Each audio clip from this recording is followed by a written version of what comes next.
Hi, it is great to see everyone here, and thanks to everyone who is joining us virtually.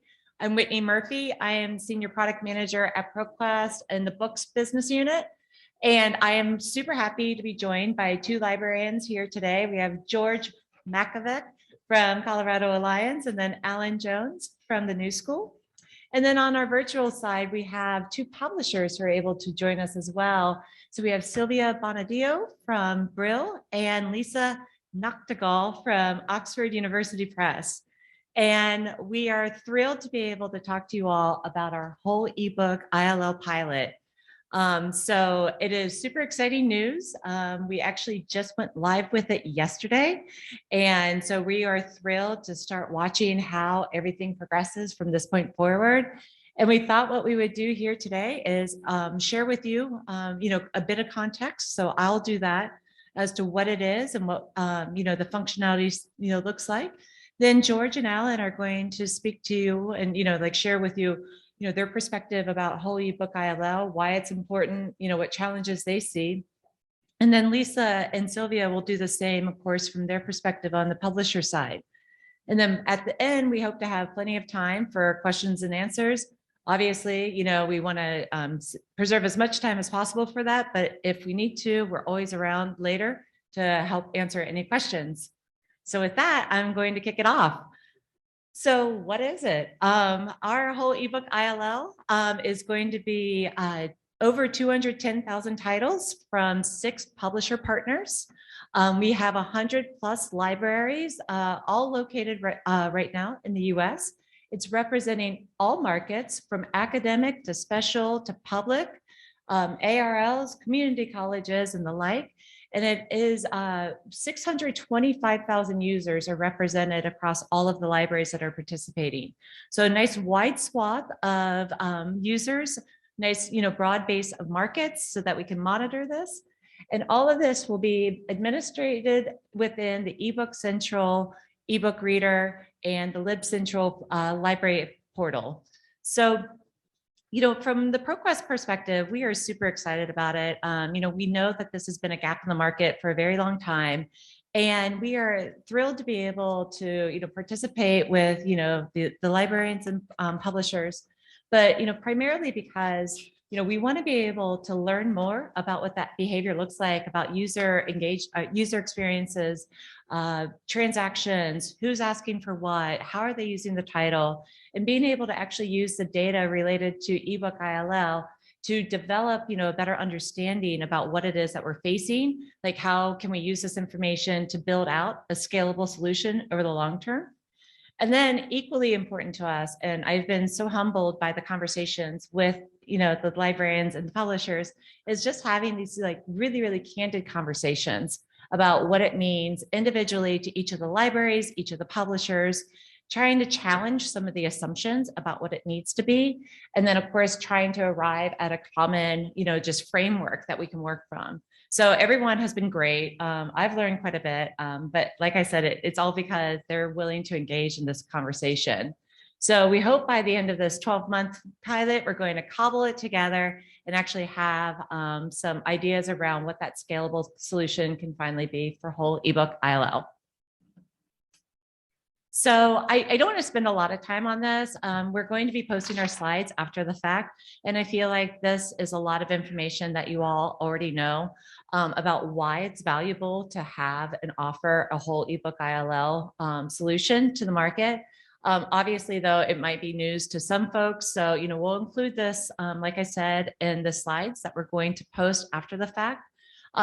Primarily, though, I think one of the final points about the slide is that, all of this information that we're presenting here about like why ILL is so important was only accelerated because of the pandemic.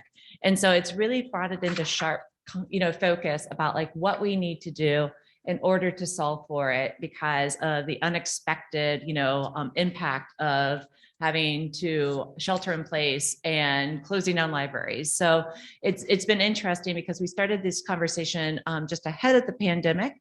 But really, like I said, all of this has been accelerated because of it.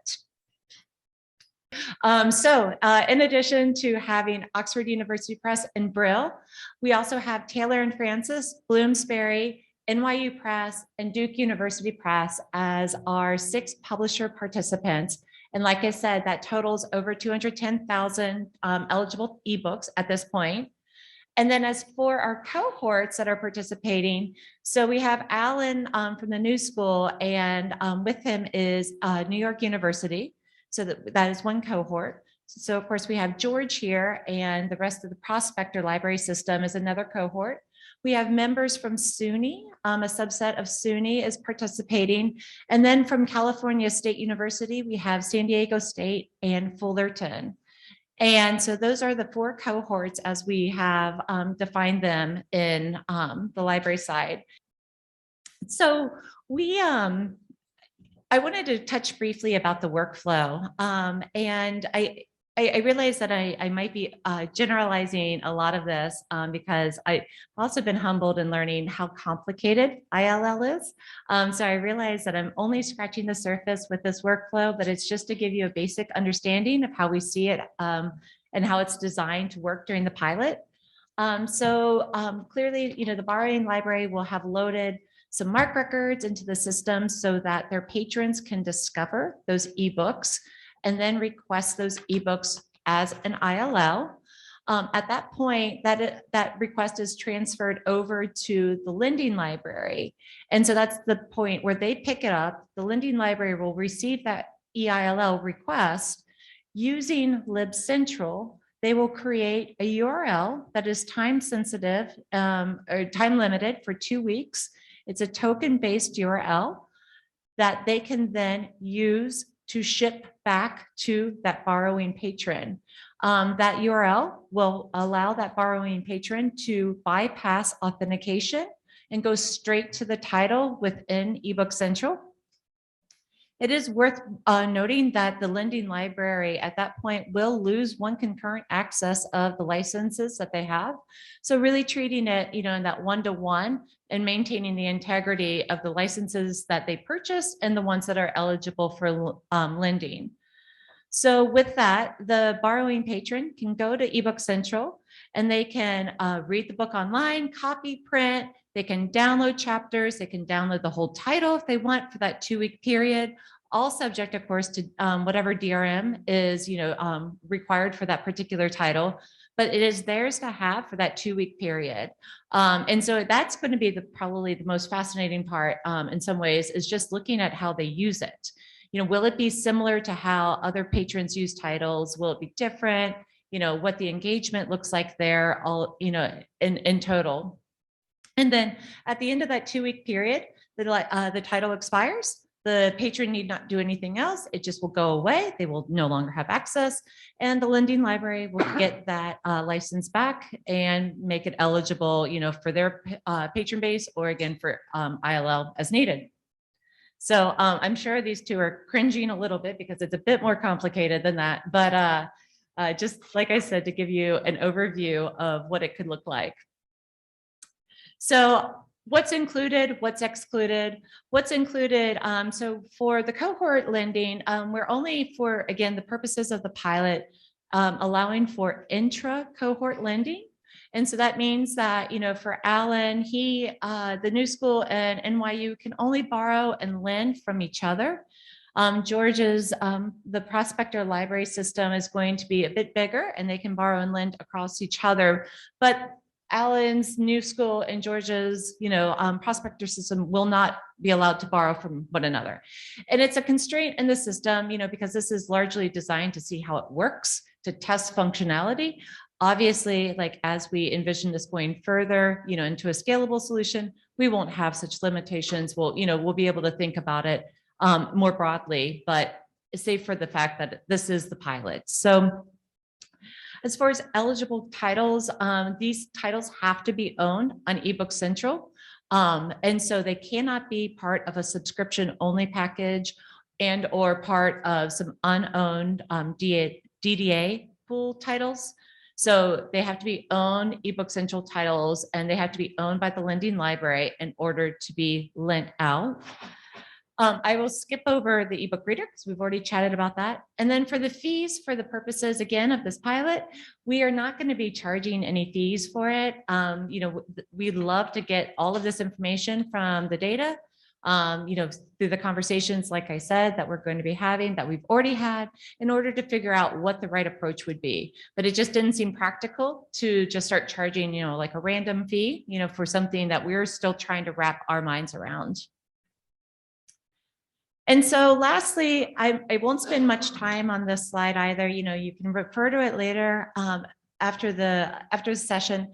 But, I just wanted to show you, like what the thought process was, how we are approaching this pilot. Like I said, we started talking about this just ahead of the pandemic, starting to like really try to create like a sense of like what it could be, even for a pilot purpose. And so it's taken a little bit longer than I'm a fairly impatient person. So it's taken a little bit longer than I would have preferred. But, there's a lot of back end work we had to do in order to support this in general, even as a pilot.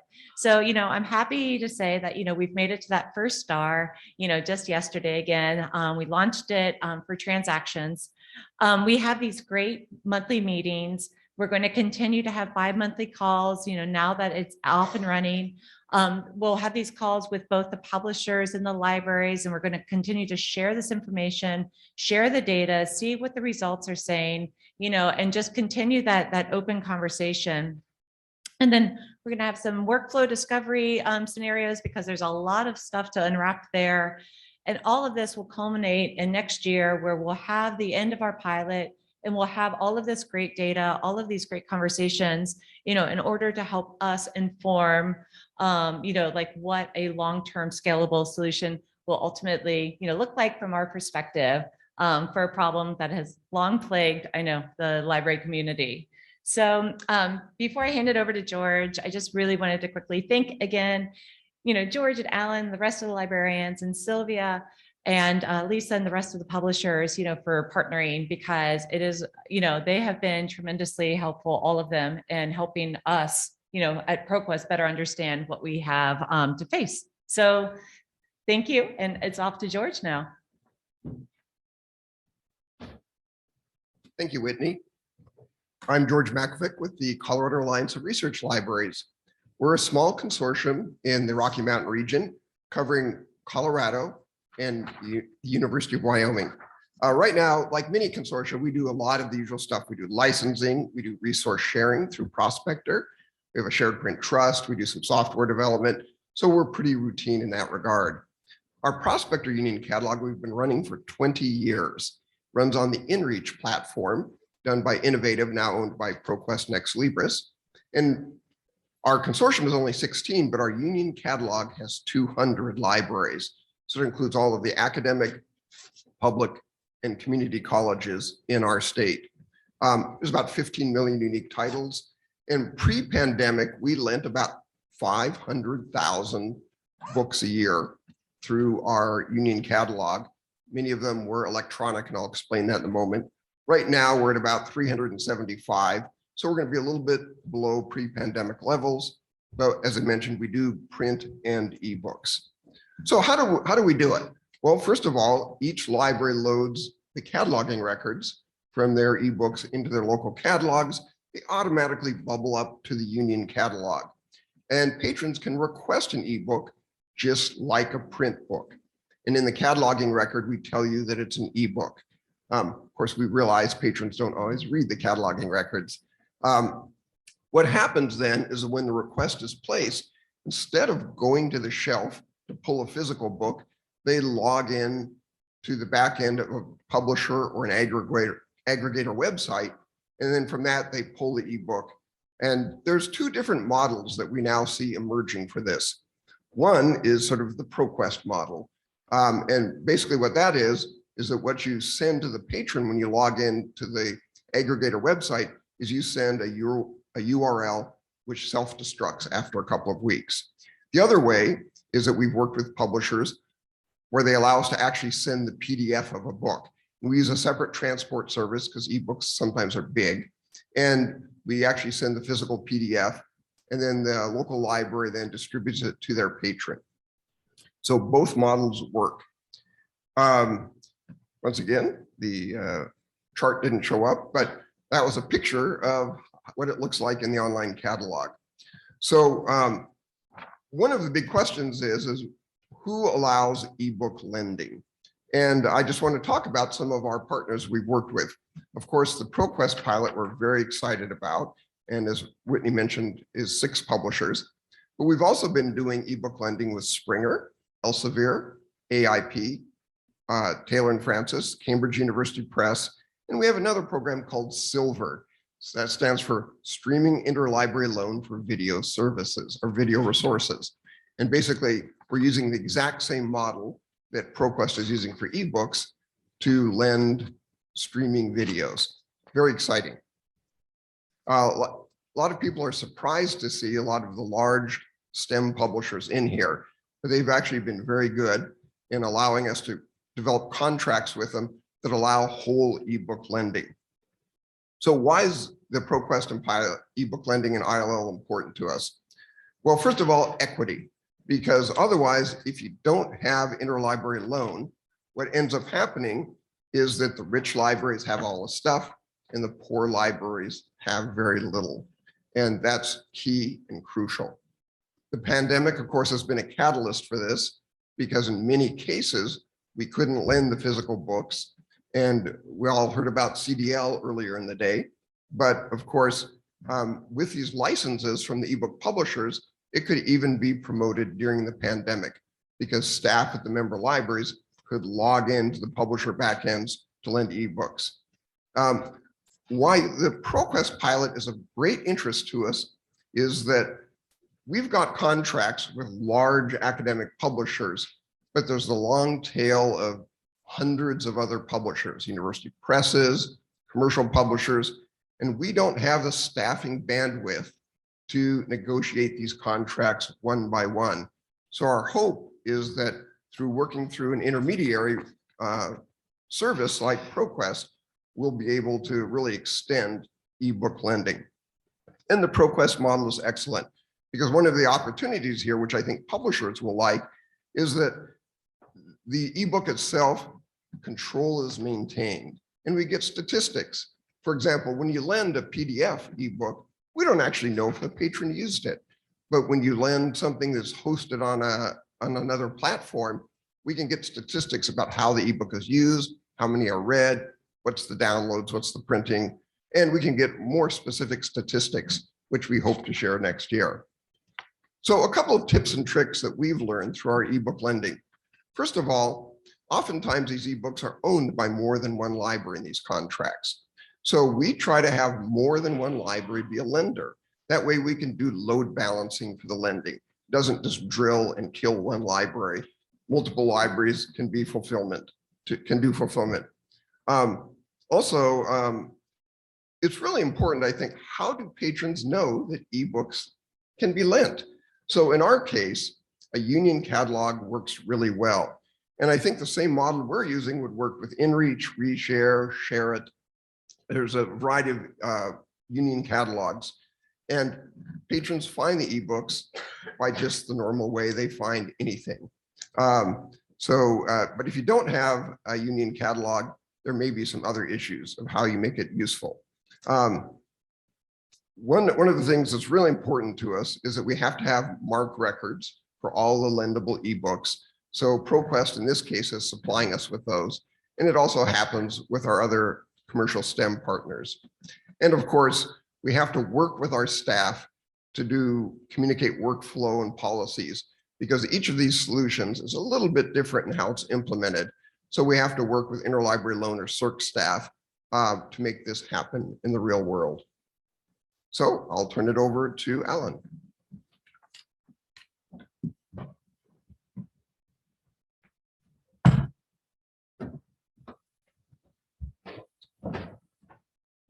Hi, everyone. My presentation is going to be really short if we don't see images.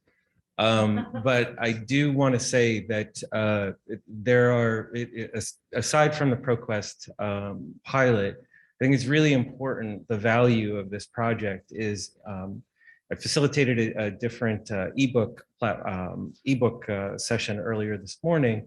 One of the questions that came up was, how do we push publishers and aggregators to actually do EILL? And I would argue that another way to ask that question is, how do we partner to do that, as opposed to looking at them as kind of an enemy? And so I think if we look at this way, particularly for the publishers that are involved here, they're taking a risk. I mean, one of the things that was said, and I think this is the most beautifully succinct statement that talks about the fear of publishers in a way that I never understood, which is, I don't want to sell a single book to the whole state of California. And that kind of loss of revenue, I think, is actually really indicative of the concerns that publishers actually have. If we weren't actually at the table talking face to face, whatever Zoom is, but if we didn't have that level of, I'm just going to say it, intimacy, then we probably wouldn't have learned that those were the actual fears around ILL. So yeah, this is going to be really short. What I wanted to talk about here, and what you would have seen, basically, we're a primo olive shop at NYU and at New School. And as everything that George has said in terms of loading of MARC records, basically what you would have seen is a screenshot of an actual loaded record and what the link actually said, which is basically request the title, 2-week loan, 1 renewal. So rather than it being an immediate link to the item, again, I think that's you have a beautiful screenshot of a red box of exactly what that request process is. And there you go. It tells you what school they're actually from. And this was actually the Lib Central screenshots as far as what the loan process actually was. And what the requesting library sees in their queue.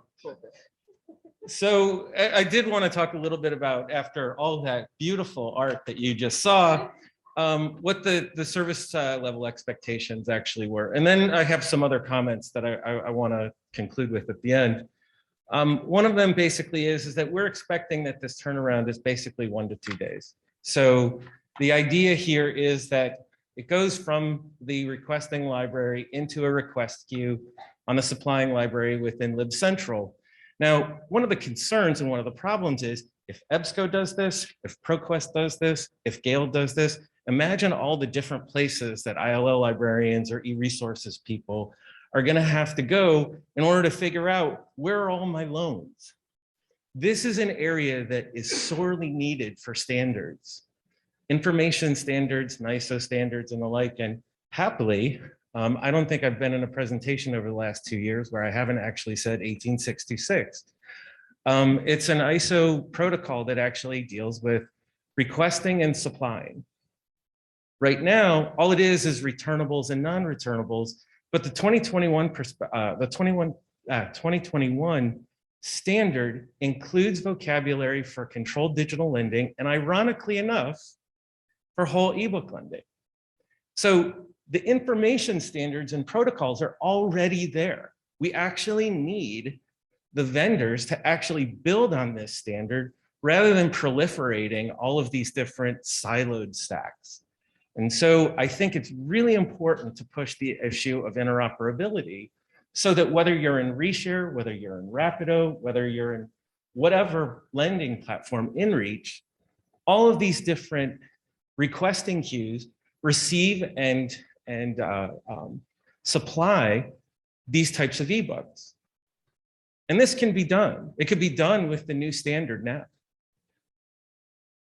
So at New School, we're going to have our EILL is actually going to be run through our e-resources support staff. And for NYU, it's actually going to be supported through our ILL staff, or through their ILL staff.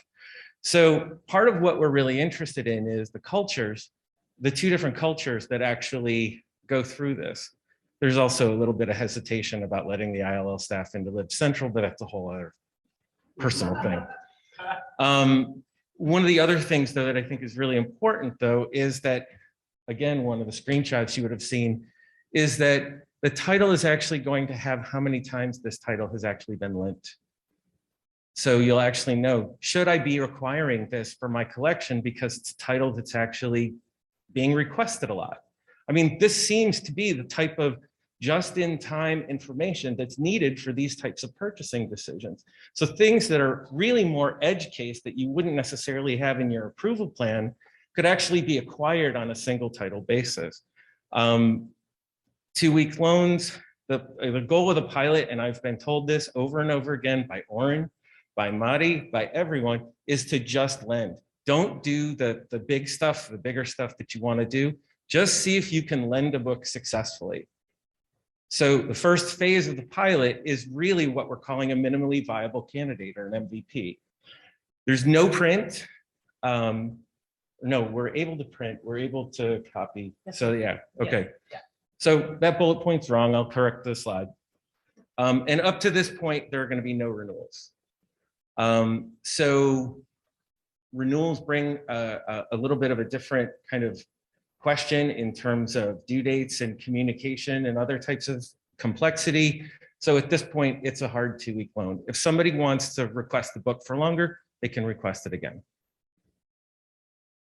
So with that, the final thing that I wanted to say was that I really do believe that this type of a partnership between ProQuest, the publishers, this is a relationship that over the last year I've seen actually work really well.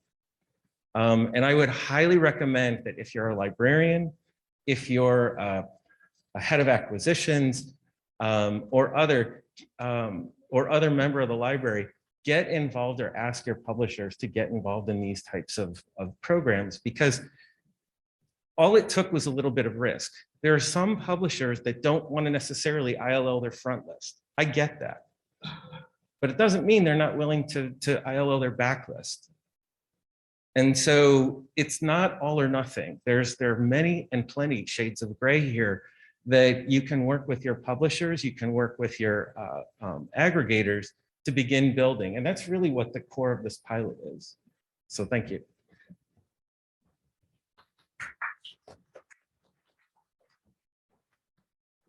Okay, and now we need to switch it over to our virtual panelist.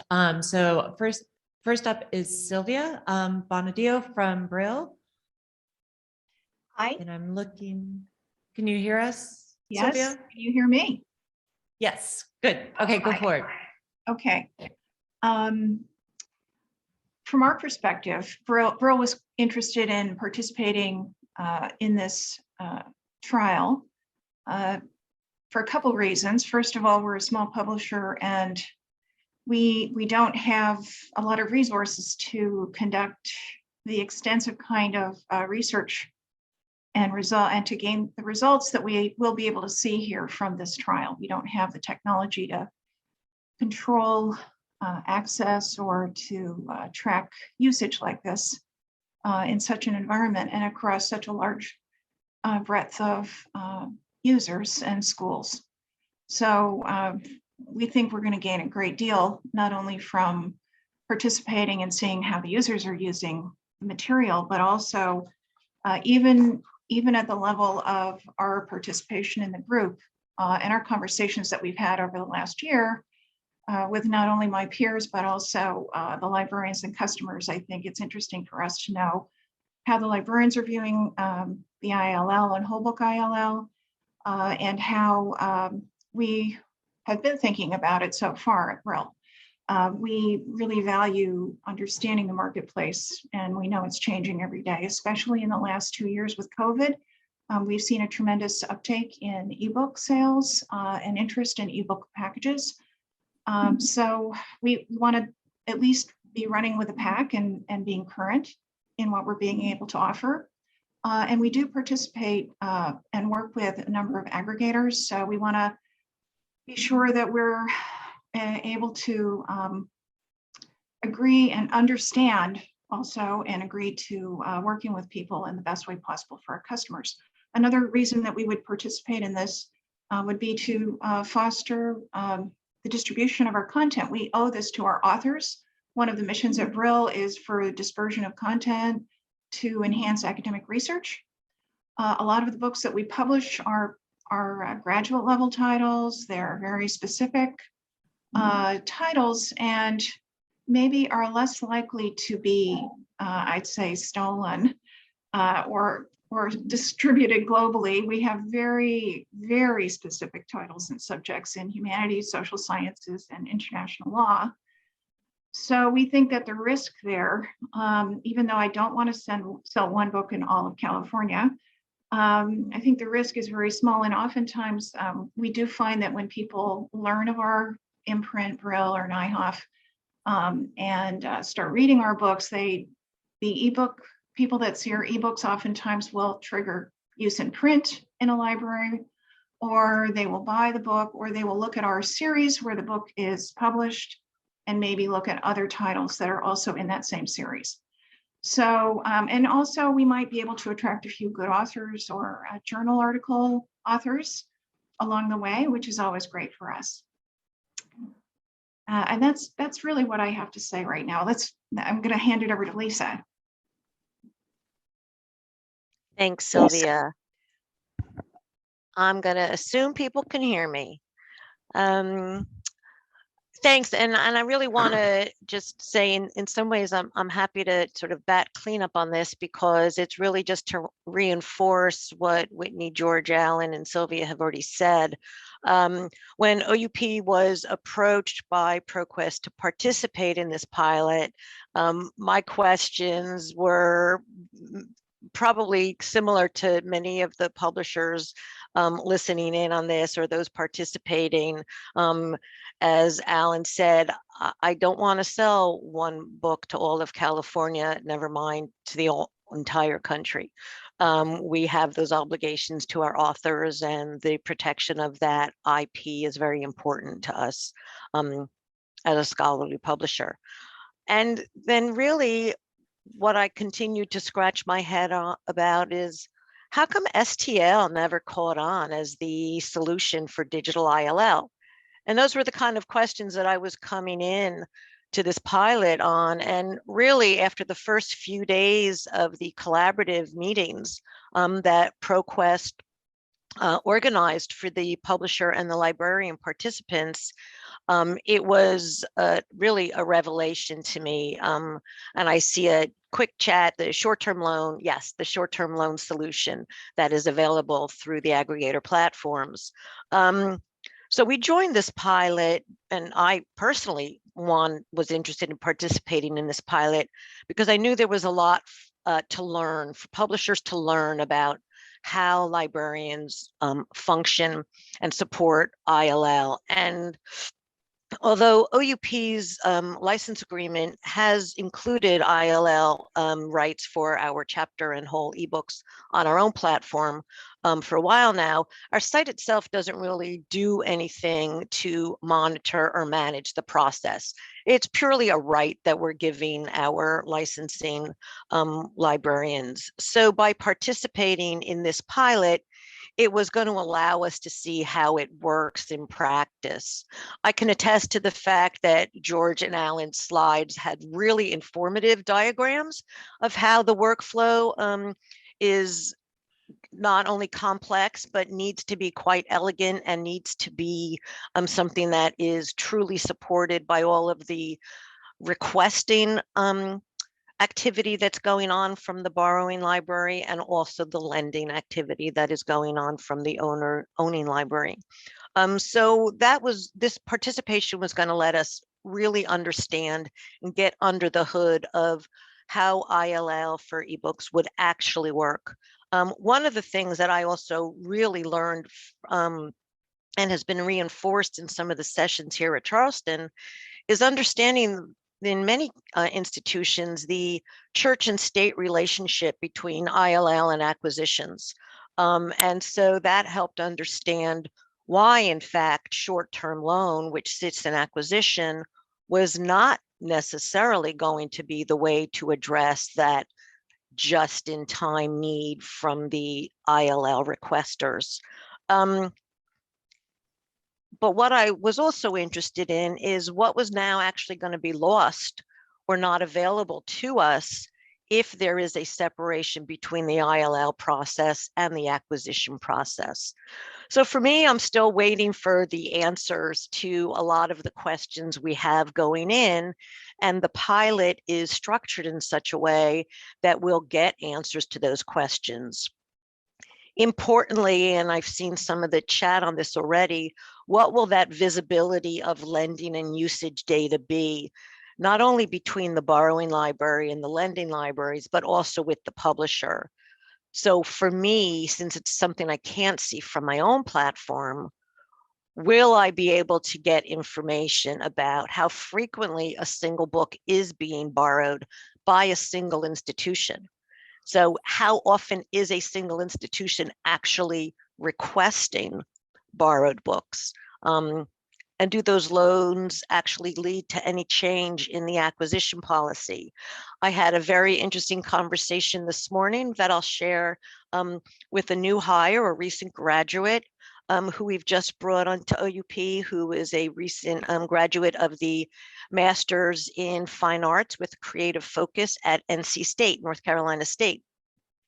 And she said, although North Carolina State has the leading fine arts and creative writing program in the state, it actually does not have as strong a poetry collection as she was able to find at UNC or at Duke. And she was telling me about the benefits of ILL from the student perspective.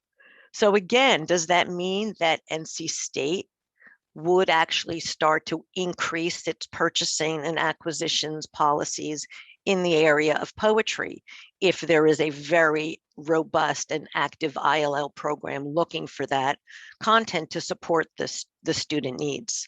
I think the questions around concurrency still are to be answered. We know what happens with a one user loan. So the lending library loses access to that book for the period of the loan. Does that mean an unlimited user access level at the lending library just opens up access to that user at the borrowing library? So again, I think looking at usage and the user access levels, do we only make ILL available for unlimited user access level books, or do we work it into the entirety of the access level catalog? And does that then result in any changes in access levels, either for the lending library, or does it result in purchases from those borrowing libraries? So it's still a lot of questions. In the print world, the lending library had a vested interest in getting the copy they've paid for back into their library. In the digital world, is that same level of stewardship at the end of that loan period baked into the process? So again, through the ProQuest pilot, through the token expiration period, we know that there's a control built in. Again, a control that I can't currently offer on the OUP platforms. Another colleague recently mentioned to me that usage and engagement now in the digital economy is the new cash. So if as a publisher, I can't offer ILL on my own platform and can only provide it through a third-party aggregated platform like ProQuest, I still am very interested in what that usage and engagement data looks like. How often will that user accessing that loaned book be using that book? Is that use more robust than any other book that's simply acquired by the library? So the understanding the impact of that real demand resulting in an ILL request for the book, how does that translate into usage and engagement? So through this pilot, we hope that that good ILL platform will give us visibility of the usage and engagement and inform us as publishers in the models that we pull together. I think, as Alan really has eloquently been reinforcing, most importantly, the collaborative nature of this pilot has allowed all parties to learn about what drives us. And whether it's the large libraries serving as a resource for the libraries with more constrained budgets, or the publishers, while protecting our authors' intellectual property, still making sure that we want the broadest distribution of our books available. How do we put all of those shared goals together, even when we might have differing problems that we need to solve for through these processes? So I just really welcome the outcome of this pilot and reporting back to this group when we actually have some of the answers to these questions. So thank you, and I will throw that back to Whitney. All right. So really, thank you to George, Alan, Sylvia, and Lisa for sharing your thoughts with the group here, and of course, always sharing your thoughts with me. Yeah, thought that would be Always. right. So I think that really, as Lisa, was getting around, and saying several times, there's still so much to be learned about, what the outcome is. We were super excited about the idea that we'll have data that will be able to communicate, what we're finding and what we're seeing. And otherwise, we'll learn quite a bit, I think, over the coming year, and look forward to sharing it in the future. So with that, I'm going to see what questions we've received on chat, so that we can start the Q&A. But of course, if anyone in the room has a question as well, we welcome those questions too. Yep. Oh, hi, Darrell Gunter Media Group. Okay. What you're proposing is very sophisticated, very nice, and I think will bring a lot of value to the community. Have you considered to utilize new technologies such as blockchain in the distributed ledger network, as well as semantic search? Well, I think it's safe to say that there are many things that we still need to investigate. So, if you took note of the fact that it's pretty simplistic, the pilot and how it's structured, it's purposeful in that nature, so that we're not committing ourselves to an idea that may not, actually be correct. So I think that it's smart to keep these ideas in mind. But I have to say, we haven't investigated it yet, but that doesn't mean that we're precluded from doing so. I would just suggest that the blockchain distributed network allows you to give you clarity and transparency, also trust as well, because it will footnote who is extracting what information at what time. Sure. Yeah, absolutely. Alan? Daryl, I just want to also say that predicates an open metadata policy to make this discoverable. And not all publishers, not all aggregators follow that. That builds in bias to search engines. It builds in, it makes material undiscoverable for people who don't subscribe to that discovery platform. There are a number of different challenges that are well beyond the scope of just, again, I take what Oren said to heart. This is just about seeing if you can circulate an ebook. And I think that a lot of that more advanced type of thinking is something that'll be available once we actually get users using the material. Thank you. Okay, no, thank you. We do have a couple questions from Pathable, from virtual attendees. Elena asks, how was the time period of 2 weeks selected, and is borrower able to download portions? So George, I know we talked quite a bit about the 2-week period. Do you want to speak to that? Yes, the 2-week period is just a guess.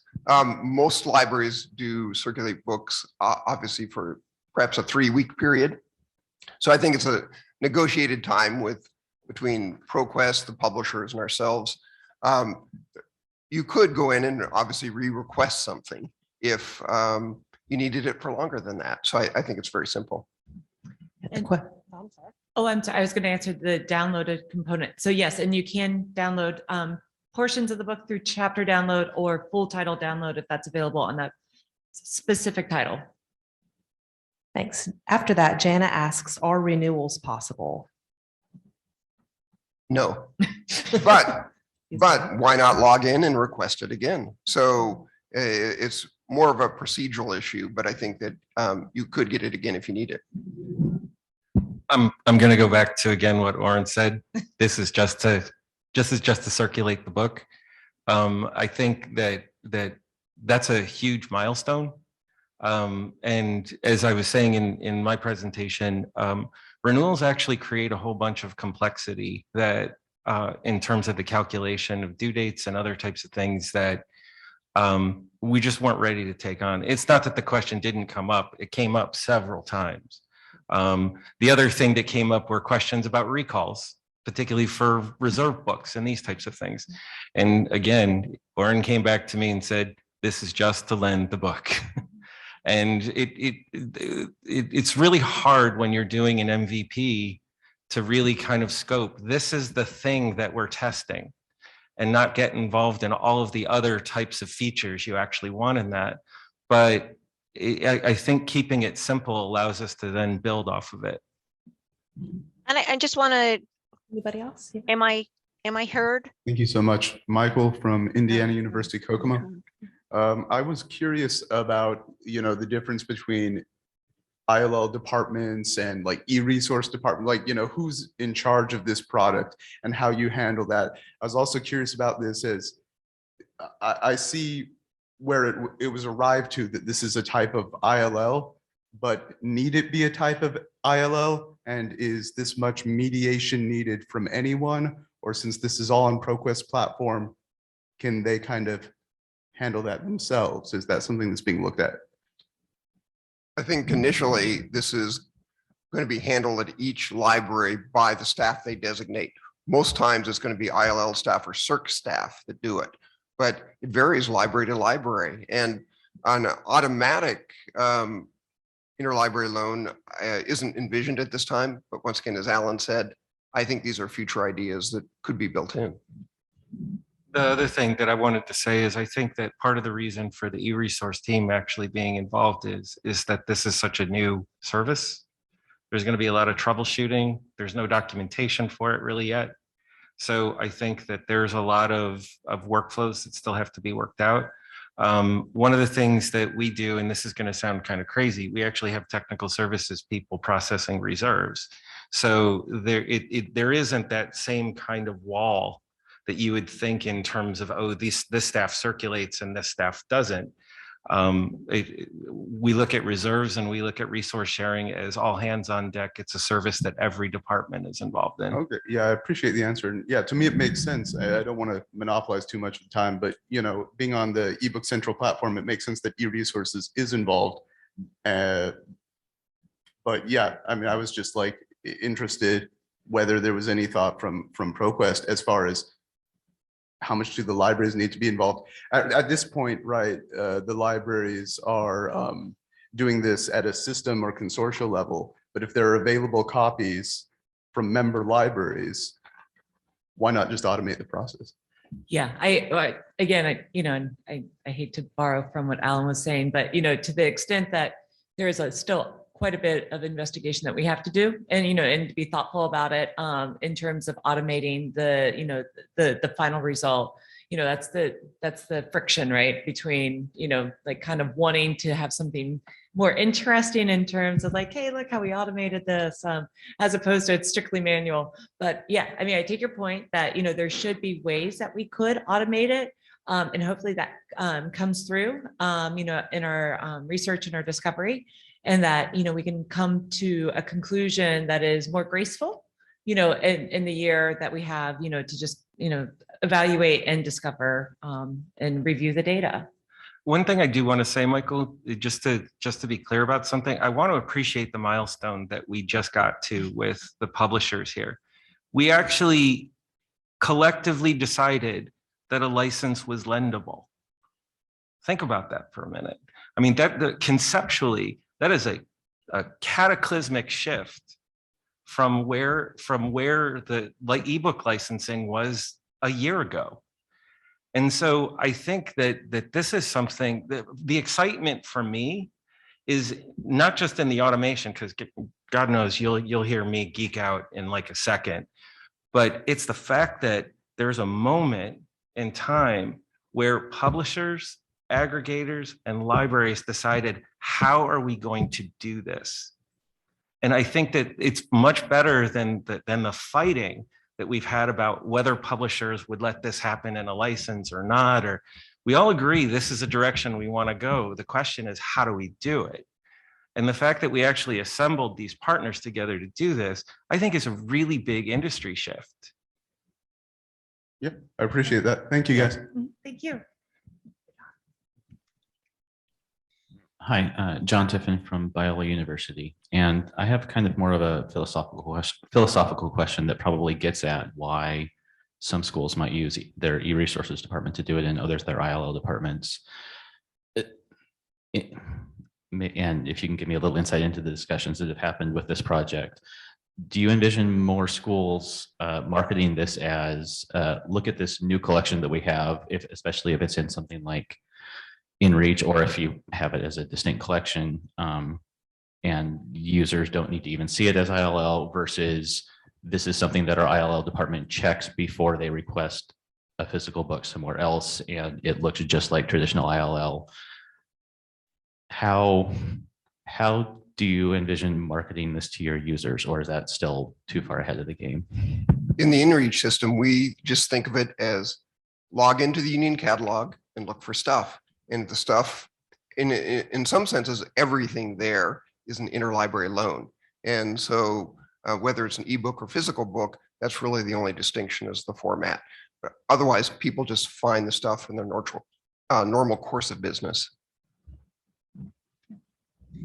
I think the other thing that is a real shift is thinking of the catalog. Moving away from it is thinking about things that we own or things that we have, from things that we own to things that we have access to or that the library can get you.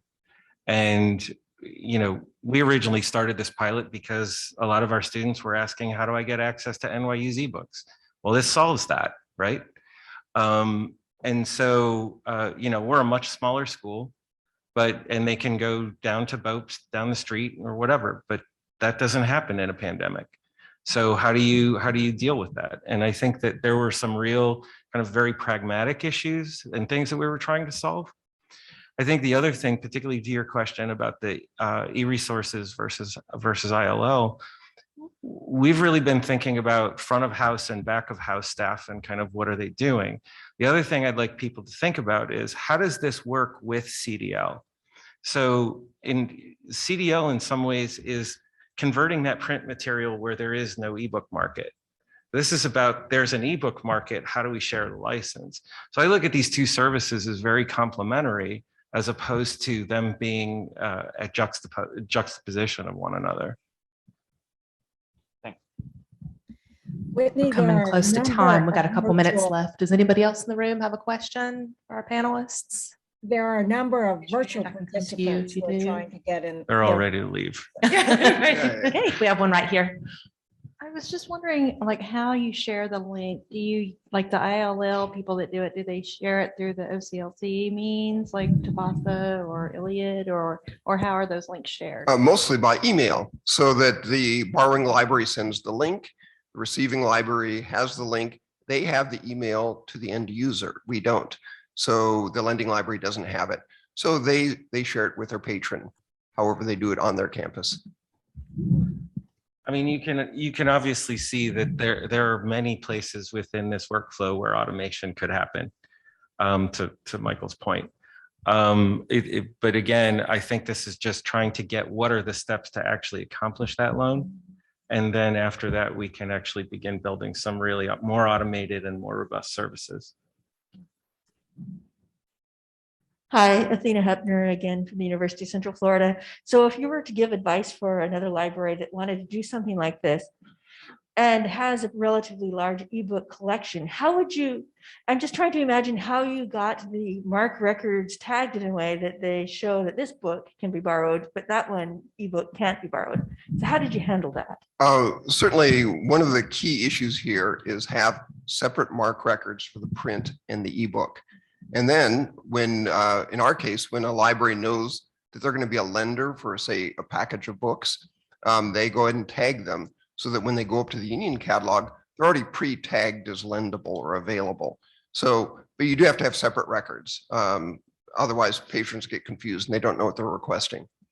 So when you say tag to them, are you talking about a specific mark field? What do you mean? Oh, it's really dependent on each, in our case, on each union catalog. It's going to be different in InReach versus reshare versus share it.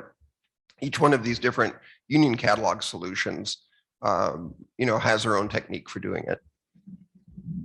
The other thing that I'm going to say is this is another place where standards really need to be articulated.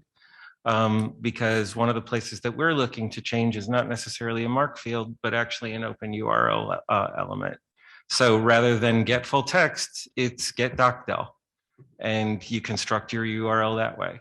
So as we think about these types of services, things that happened within the open URL spec back in 2006 when it was ratified, there are new services that they hadn't anticipated 15 years ago. And so we need to begin looking at that specification again and building some of these new services in. Okay, I think we're at time, but if you have further questions, all of us are available to talk about it. Unfortunately, it is the last day, so, we may not be around too much longer, but, we're available, to reach out to. I really thank you for your time, for your energy about it. And again, thanks to George and Alan, Sylvia and Lisa for their time and attention. So thanks everyone. Have safe travel home. Thank you.